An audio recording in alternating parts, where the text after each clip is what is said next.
clave, hemos dicho, de este detalle, lo que va a posibilitar Jack Necker va a ser directamente la cuestión de esta primera etapa que hemos mencionado el día de ayer, la reunión de los estados generales.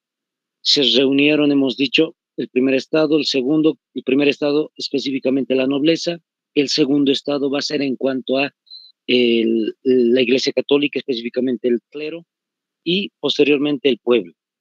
De los tres estados, el detalle principal es mencionarles que el 3%, apenas fíjense, el 3%, este detallito creo que el día de ayer me lo había olvidado, 3% es entre la nobleza y la Iglesia Católica. De todos los habitantes de Francia, apenas el 3% constituye el primer y el segundo estado. En cambio, en el caso de el tercer estado, son 97% de toda la población de Francia. Para que vean, esa es la diferencia entre lo que fue el caso de los dos primeros que hemos dicho el día de ayer, que siempre se unían, 2 votos contra 1 del tercer estado. Entonces, ese es el detalle principal.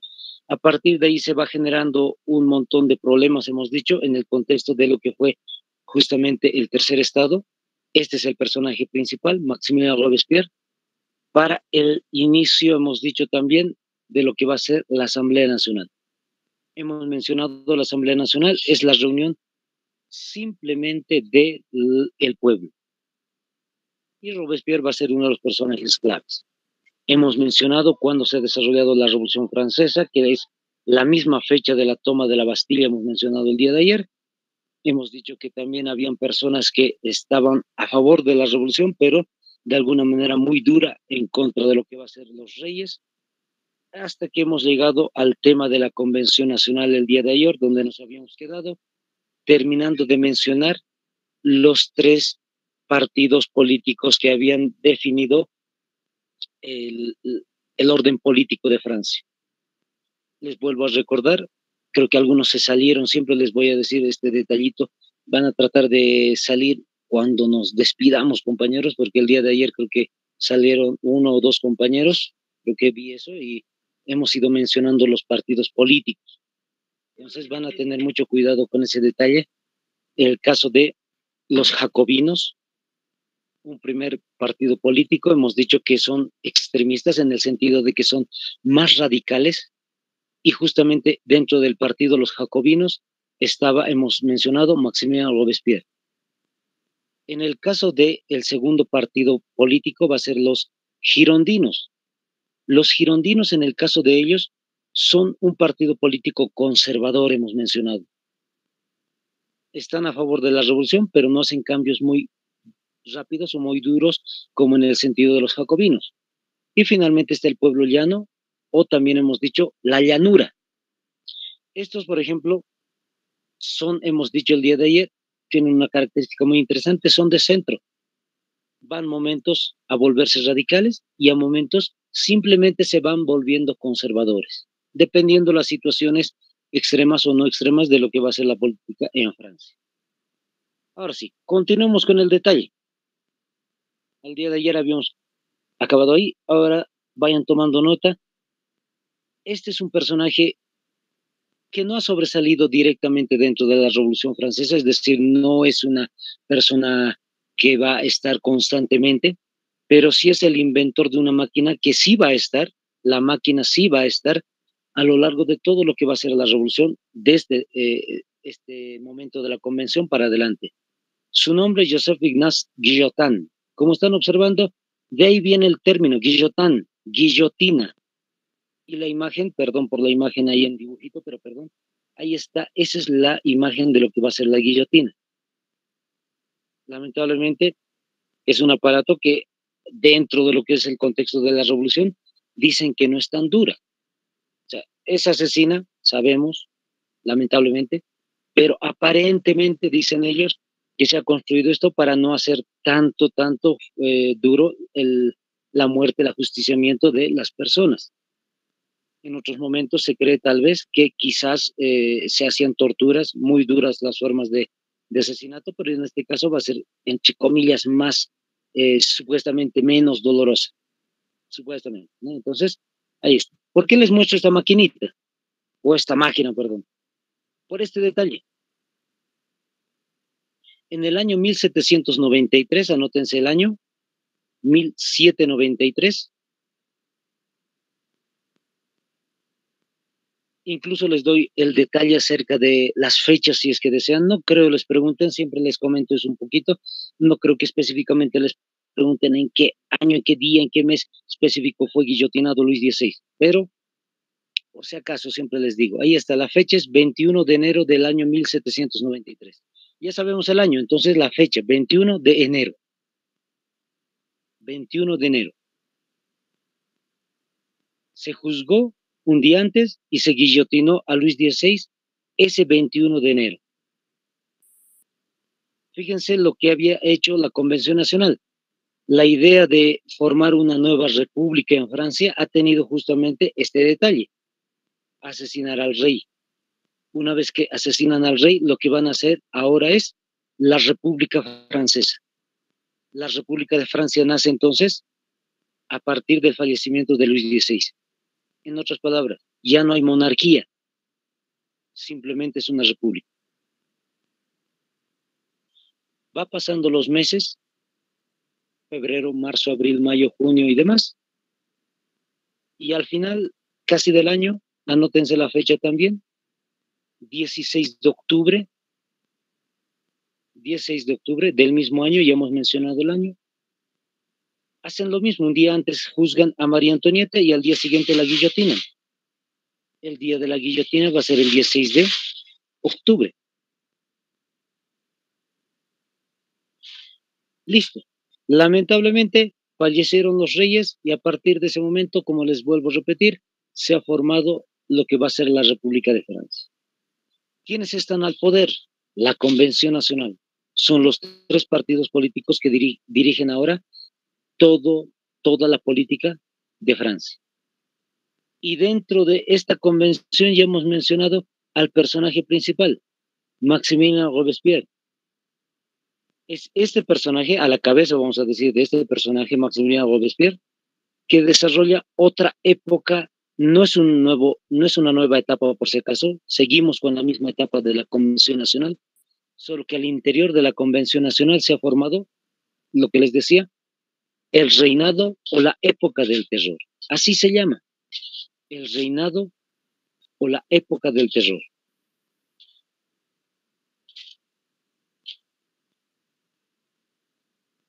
En el caso de la época del terror, los años en los cuales se va a desarrollar es 1793, desde el fallecimiento de los reyes, 1793, hasta el año 1794.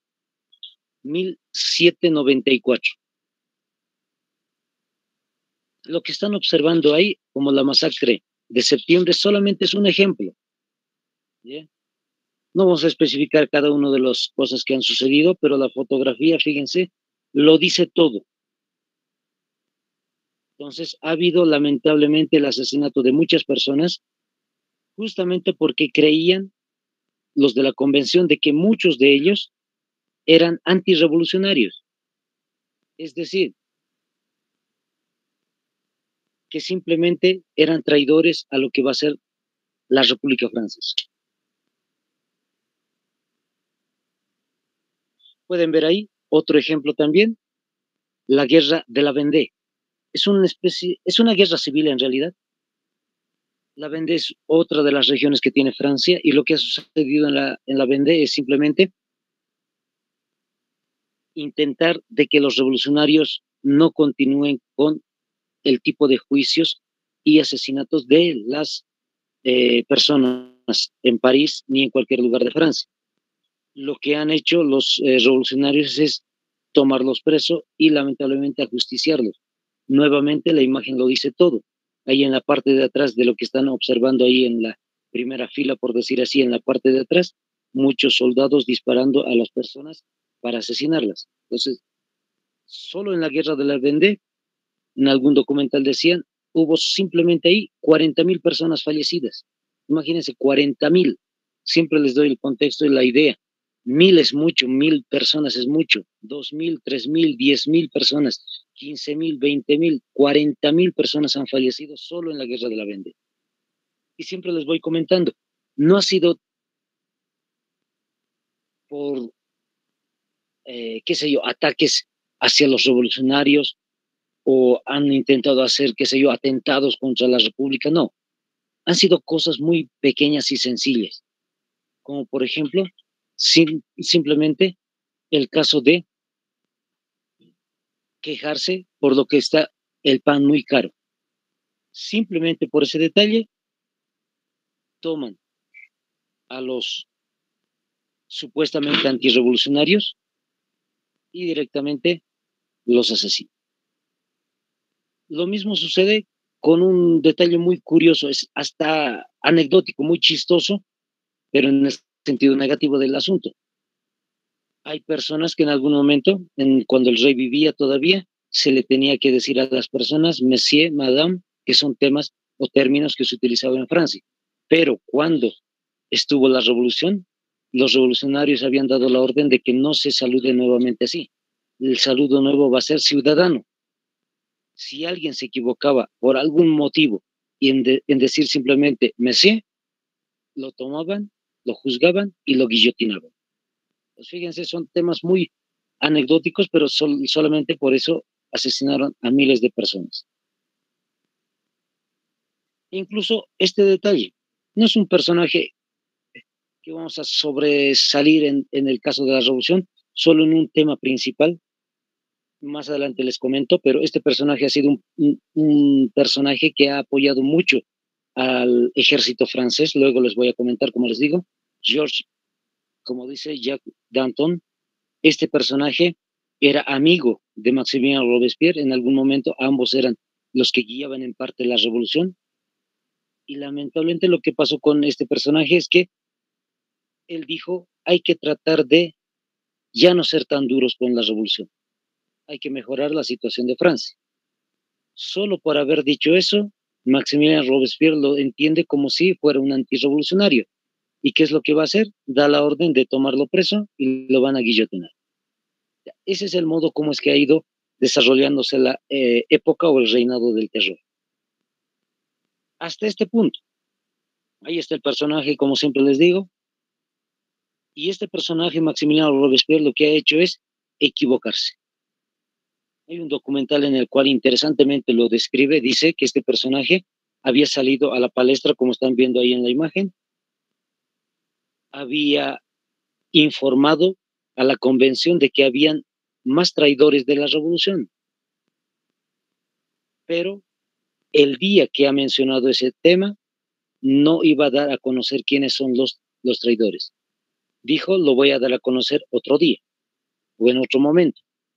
Se fue. A partir de ese momento, sus enemigos y sus amigos incluidos, pienso que sí, al final de cuentas se han unido contra Maximiliano Robespierre porque todos tenían miedo de estar en la nueva lista de los guillotinados. Entonces, se han unido y esto es lo que sucede. Van a organizar una especie de atentado, vamos a decir, contra Maximiliano Robespierre. ¿A qué me refiero? Maximiliano Robespierre sale a la palestra nuevamente y él tiene una hoja en mano y él dice, voy a dar a conocer la lista de los nuevos antirrevolucionarios que tienen que ser guillotinados.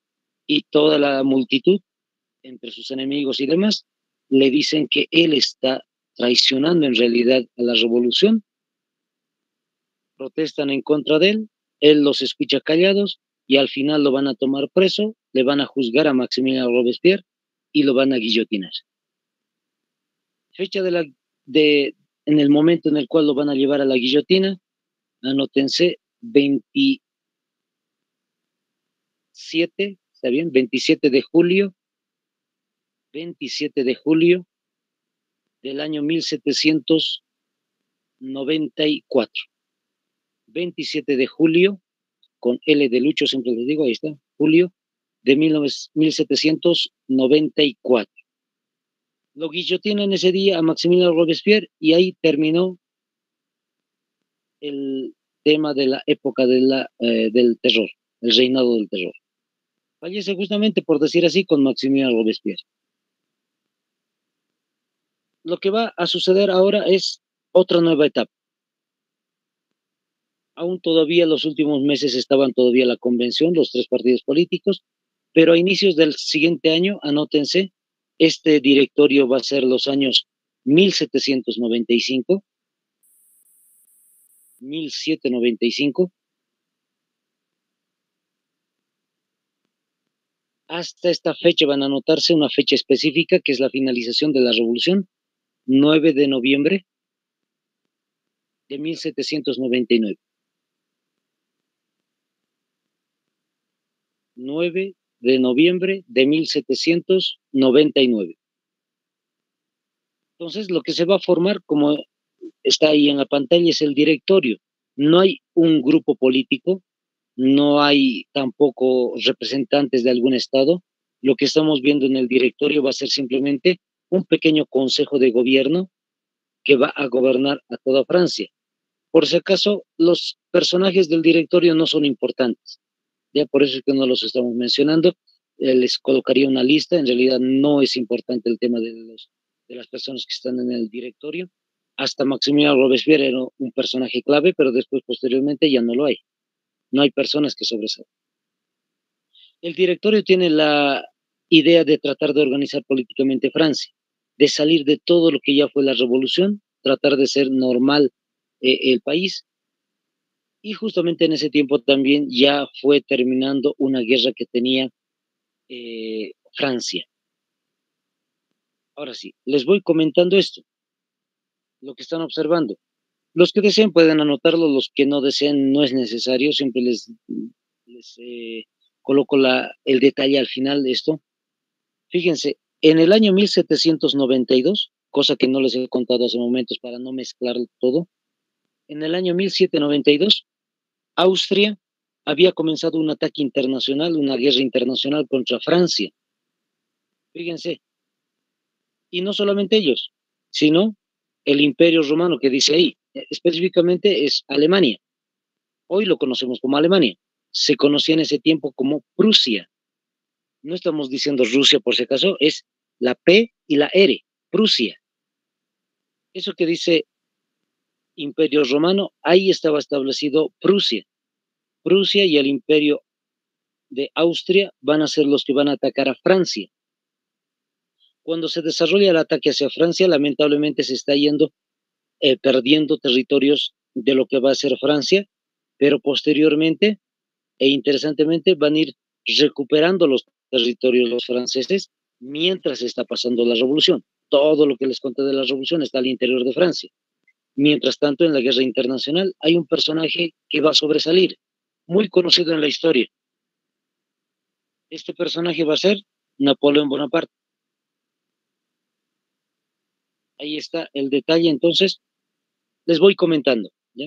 Los que están sacando capturitas, los sacan capturas, los que están anotando, vamos con calmita anotando también, les voy comentando. Este personaje, Napoleón Bonaparte, había derrotado tanto a Austria como a Prusia. Incluso Gran Bretaña se va a meter en el conflicto y al final de cuentas Napoleón Bonaparte de alguna forma derrota también a los ingleses, a los británicos.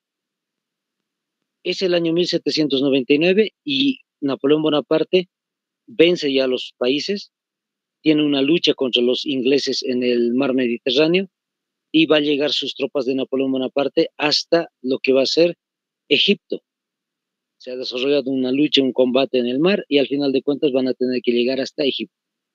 Ahí en Egipto los soldados van a estar desarrollando también la defensa de su propio territorio de donde van a llegar ellos contra los británicos. Mientras tanto, Napoleón Bonaparte toma una embarcación y se va directamente hasta París.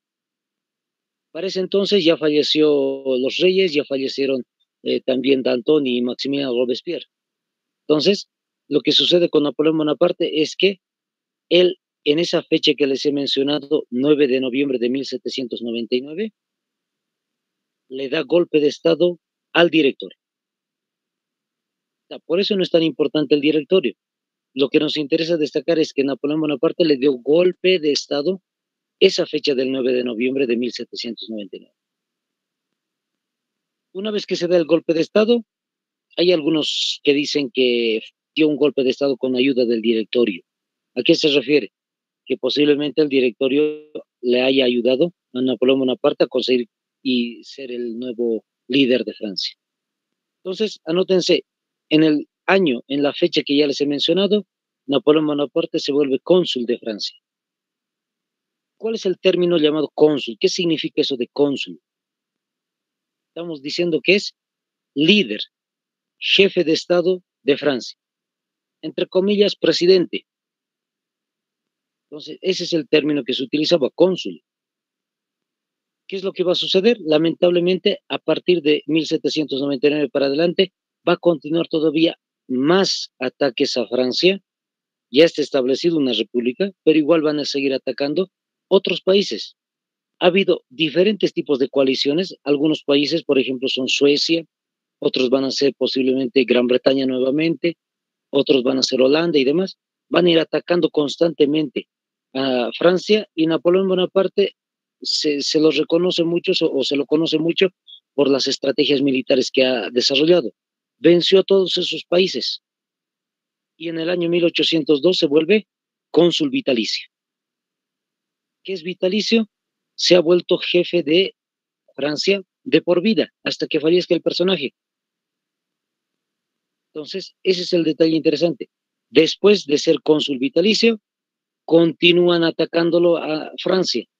Va a ser Prusia, va a ser Rusia, ahora sí les digo Rusia, va a ser Gran Bretaña, va a ser nuevamente otros países ahí cerca de la región, y a toditos los vence. Son 6 coaliciones, les vuelvo a repetir, de países, 6 batallas, 6 guerras que ha tenido Francia, y por las estrategias militares venció Francia. Tanto así ha sido el tema que en algún momento Prusia va a caer frente a Napoleón Bonaparte, frente a Francia. Hemos dicho, Prusia es Alemania en ese tiempo. Entonces lo que va a pasar es que toma algunas partes de lo que va a ser Alemania y se va a volver Napoleón Bonaparte en 1806 emperador de Francia. Entonces no se olviden para nada, eso es lo que sucedió con Napoleón Bonaparte. Posteriormente, ¿qué es lo que va a suceder? Se va a ir desarrollando batallas por parte de Napoleón Bonaparte en España, en Portugal, vence también. Y lo interesante del asunto es que Napoleón Bonaparte va a tener una primera batalla en la cual, digo primera batalla en el sentido de que es una primera derrota que va a tener Napoleón Bonaparte. Es derrotado en los campos de Alemania, en Leipzig. Leipzig, por si acaso, se escribe con LE, por si acaso, se pronuncia Leipzig, pero es en realidad Leipzig, para que me entiendan mejor. Leipzig, con G de gato al final, ¿no? Leipzig. Entonces ahí es donde se desarrolla una batalla y pierde. La batalla también tiene el nombre de esta forma, Batalla de las Naciones. Esto va a suceder en el año 1813. No nos interesa mucho destacarlo, solamente el año anótense. ¿Por qué les digo esto? Porque lo van a tomar preso, va a estar encarcelado Napoleón Bonaparte, va a pasar un tiempo determinado, desde el año 1813, 14 hasta el 15, y una vez que termine 1815, ahí interesantemente sale nuevamente Napoleón Bonaparte y lo que va a hacer es nuevamente reorganizar su ejército en Francia, nuevamente va a ser otra vez emperador, por decir así, y se va a desarrollar una última batalla. Anótense la fecha ahora sí, 18 de junio, 18 de junio del año 1815. 18 de junio del año 1815. La batalla de Waterloo. En el caso de Waterloo se escribe normalmente, ¿no? W-A-T-E-R, lo único que cambia es al final, la L y doble O. Waterloo. Entonces, ahí dice, ¿dónde se ha desarrollado esto? En los campos de Bélgica, por si acaso. Ahí es donde se ha desarrollado esta batalla. Es una batalla final para Napoleón Bonaparte, porque ahí va a estar 3 países en contra de Francia. Anótense, va a estar Rusia, va a estar también Austria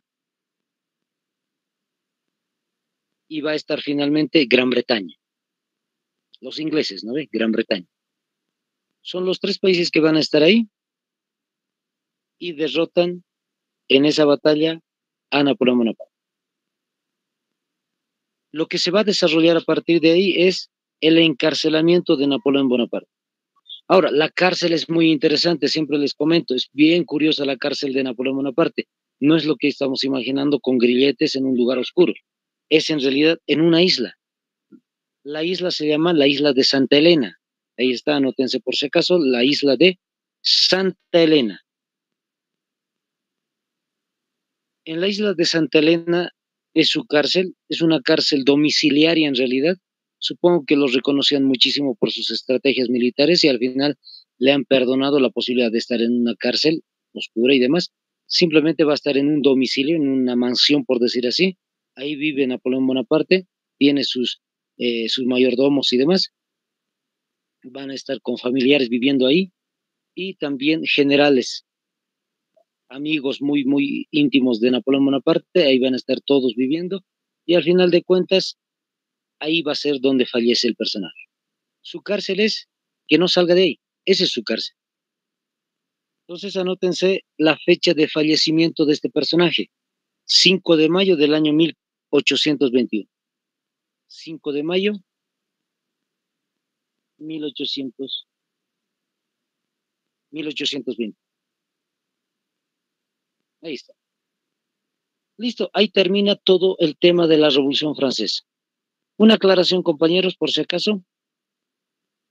Como hemos dado una fecha de finalización, los que están apuntando pueden ver en sus apuntes, al inicio del tema de la Revolución Francesa hemos dado 2 fechas. 14 de julio de 1789 es el inicio y hemos dicho finaliza el 9 de noviembre de 1799. Esa fecha en la cual Napoleón Bonaparte da golpe de Estado, muchos historiadores dicen ya no se cuenta como Revolución Francesa.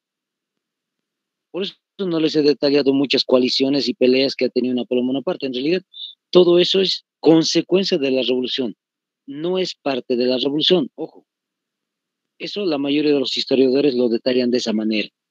Ya, por si acaso les voy a aclarar.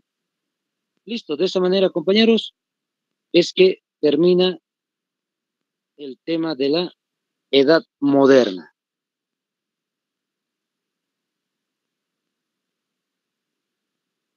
Lo que vamos viendo ahora va a ser la edad contemporánea.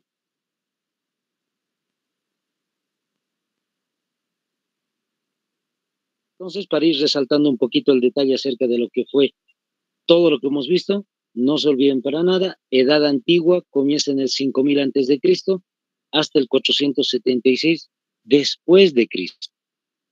La Edad Media comienza en el año 476, justamente con la caída del Imperio Romano de Occidente hasta el año 1453, que es la caída del Imperio Romano de Oriente, llamado también Imperio Bizantino, llamado también Imperio Griego, o conocido también hemos dicho con este nombre, toma de Constantinopla.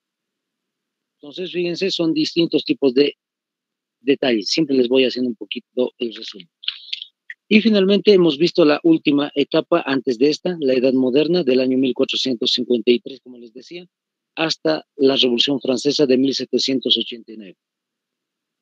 A partir de este momento comienza la Edad Contemporánea.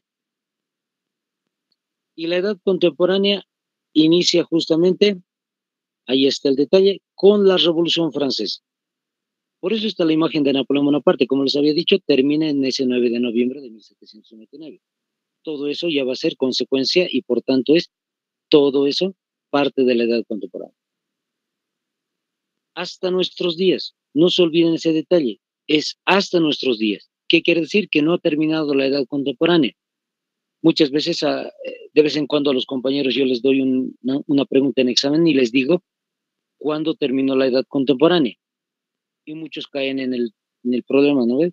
Muchos especifican eso que están viendo al final ahí en ese detallito, profe, terminó en la Guerra Fría. En realidad no terminó. Seguimos viviendo todo esto de la edad contemporánea. Entonces, el detalle acerca de lo que va a ser la Guerra Fría no es finalización. Incluso se está escribiendo en la actualidad, siempre les digo, la idea de una segunda Guerra Fría. Ya eso se ha hablado desde el año 2014 para adelante y se está consolidando más y más la idea de una segunda Guerra Fría entre Estados Unidos y Rusia en la actualidad, o Estados Unidos y China.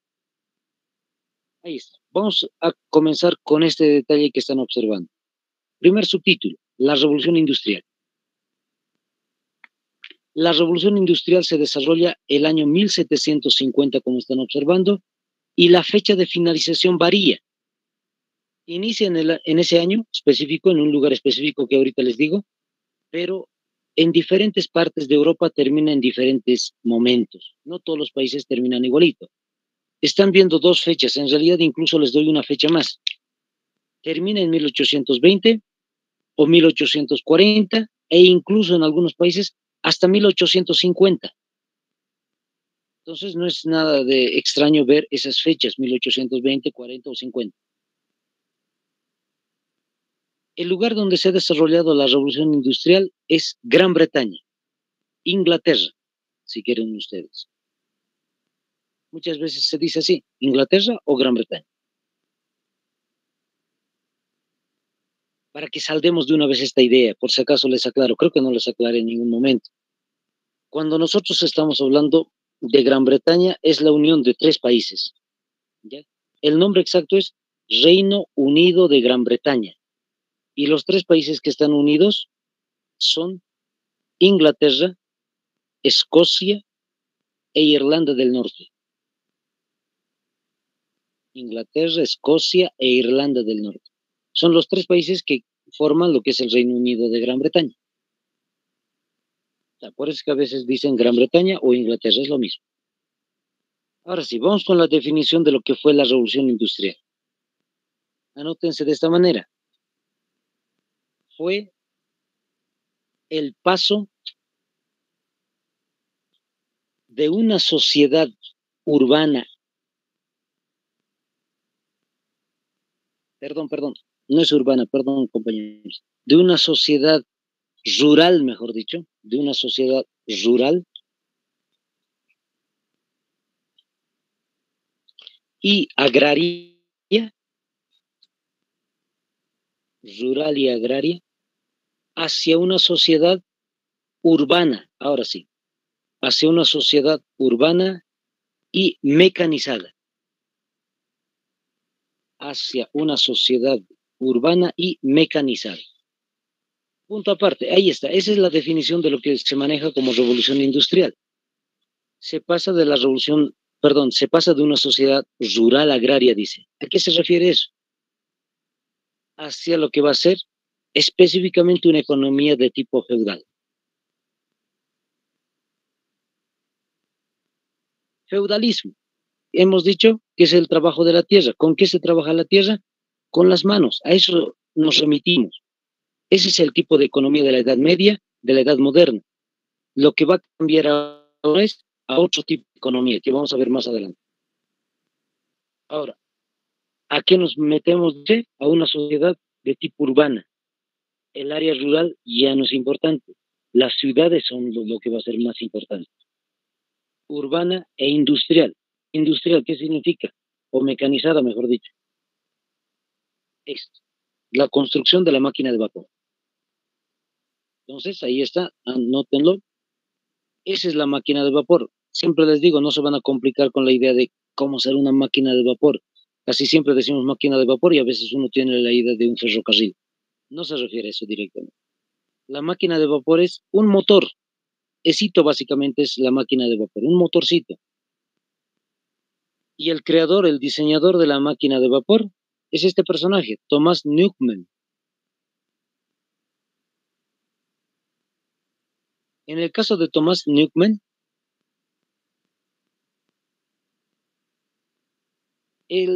los años en los cuales ha diseñado la máquina es 1763, otra vez, 1763, hasta el año 1764. 1764.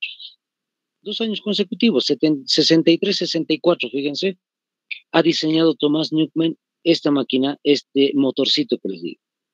Pero es el diseñador, es el inventor, todo lo demás, pero lamentablemente no es conocido. En los exámenes a veces incluso puede que no esté el nombre, ¿ya? Se van a cuidar mucho de eso. ¿A qué me refiero? La máquina no funcionaba, es decir, funcionaba un momento, se sobrecalentaba y al final no servía. Ese es el problema. En el caso de Thomas Newcomen, simplemente es el diseñador, pero no funciona para nada la máquina. Solo por momentos, si quieren ustedes. Ha pasado el tiempo y hay un personaje que va a mejorar el diseño de la máquina de vapor. ¿Qué es lo que hace este personaje? Y van a anotar, van a subrayar, mejor dicho, su nombre, James Watt. Hasta en textos de universidad, él sobresale por encima de Thomas Newcomen. James Watt aparece incluso como inventor de la máquina de vapor. Este personaje, como pueden ver ahí a un costadito, dice, patentizó la máquina de vapor en el año 1769. Pues fíjense, pasó varios años. Y en el año 1769, James Watt mejora la máquina. ¿Cuál es el mejoramiento de la máquina? Bien sencillo. Le había colocado una especie de pequeña cámara de refrigeración. Refrigeración, ¿qué quiere decir esto? Que no se va a sobrecalentar. Entonces, al final de cuentas, simplemente puede funcionar muchas horas prendida la máquina. Ahora sí, el funcionamiento de la máquina es bueno. Aquí surge un pequeño problema, siempre les comento esto a los compañeros. Entre paréntesis, a modo de descanso, compañeros, les voy aclarando. Lo que sucede en este caso es que puede que en el examen les pregunten, ¿quién es el inventor de la máquina de vapor? Inciso A, Thomas Newcomen. Inciso B, James Watt. Inciso C, qué sé yo, Benjamin Franklin. Inciso D, ninguno. Entonces, ¿a quién tendrían que apuntar el inciso correcto? Siempre les digo a los compañeros, Thomas Newcomen. Muchos deben decir, ¿por qué? En realidad, el que va a diseñar el examen para ustedes va a saber que existe un verdadero inventor. Por eso es que les va a colocar ahí Thomas Newcomen. La persona que les hace el examen sabe que hay un inventor verdadero. Pero puede que pase esto otro. Segunda opción, fíjense. La pregunta la misma. ¿Quién es el inventor de la máquina de vapor? Inciso A, qué sé yo, Abraham Lincoln. Inciso B, James Watt. Inciso C, Benjamin Franklin. E inciso D, ninguno. ¿A cuál tienen que apuntar? A James Watt. En esta segunda opción, fíjense, imagínense que la persona que está diseñando el examen para ustedes no sabe que existe un Thomas Newcomen, porque hemos dicho es muy desconocido. Entonces, sí es tan conocido James Watt. Por tanto, no está en los incisos. Directamente ustedes entonces coloquen el caso de James Watt. No se olviden para nada eso, ya, específicamente. Ahora, ¿en qué detalle, ahora sí continuamos compañeros, en qué detalle ha ayudado, ha apoyado el caso de la máquina de vapor? Uno, la industria textil. Ese es el punto clave de todo lo que va a ser la mecanización en Inglaterra, la industria textil.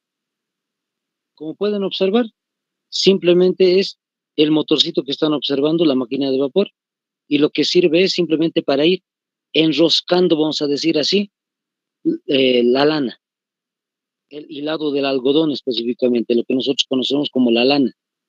Esito simplemente apoyado el caso de la máquina de vapor. Es el primer lugar, primera industria, por decir. Segunda industria, los barcos a vapor.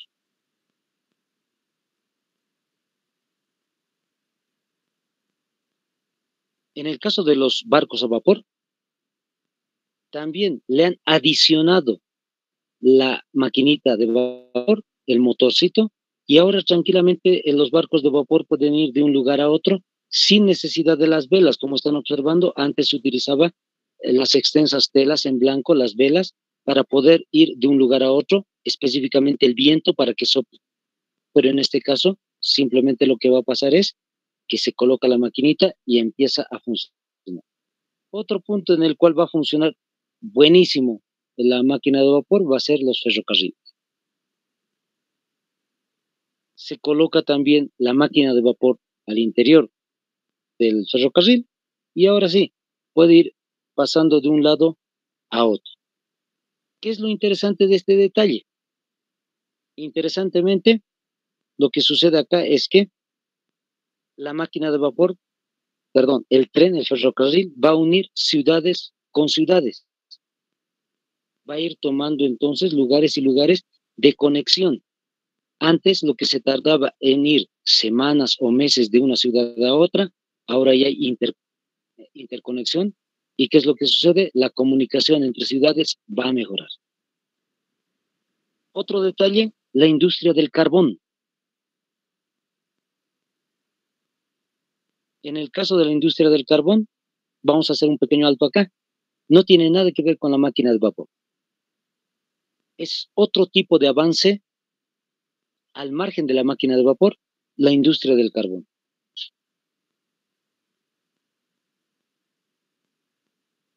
En el caso de la industria del carbón, les menciono, alguna vez habíamos visto esto con mi esposa en un video de YouTube, siempre les digo, los videos de YouTube a veces nos enseñan varias cosas interesantes. En África se hace lo siguiente, y esto es lo que pasó en Europa también en ese tiempo. Agarraban el tronco de un árbol, lo troceaban en pedazos, le prendían fuego y mientras está ardiendo le echaban tierra encima. Una vez que le echaban tierra encima, el fuego se va consumiendo y al final se apaga. Desentierran el tronco y ¿qué es lo que van a encontrar? El carbón vegetal. De esa manera es que se desarrollaba el carbón vegetal y de esa manera también se ha ido lamentablemente en Europa deforestando los bosques.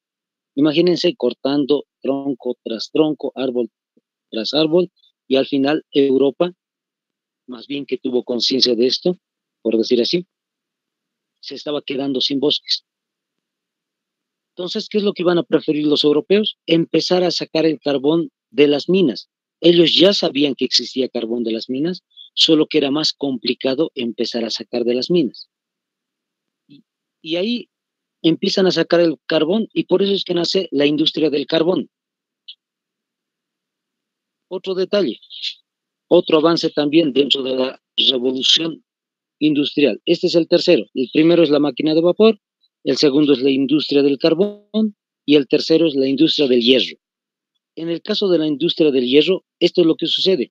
El carbón que han sacado las personas de Europa no está sola, es decir, no está limpia completamente, está aliada, está unida con el hierro. Por eso es que nace una industria del carbón y una industria del hierro. Tienen que separar los dos metales para poder desarrollar lo que va a ser después la industria siderúrgica. Por eso, entre paréntesis, les coloco siderurgia. Otro pequeño paréntesis aquí les aclaro. No se olviden de utilizar ese tipo de términos que a veces son un poquito más complicados. Siderurgia, por ejemplo. ¿Qué tiene que ver con el hierro, como les digo? En la pregunta del examen no va a decir en qué época se desarrolló la industria del hierro, si no les van a colocar bien sencillo. ¿En qué momento se desarrolló la industria siderúrgica? Entonces, cuando uno no sabe qué es siderúrgico, simplemente van a empezar a dudar y no van a poder responder fácilmente. Entonces, utilícenlo como sinónimo siempre. Siderurgia, hierro. Ahora sí, cierro paréntesis. Entonces, es lo que ha sucedido. Y la industria del hierro, ¿en qué va a favorecer a los europeos? En esto, perdón, en eso, en la construcción de vías férreas. Ese es el detalle entonces importante y clave de lo que va a ser la utilización del hierro.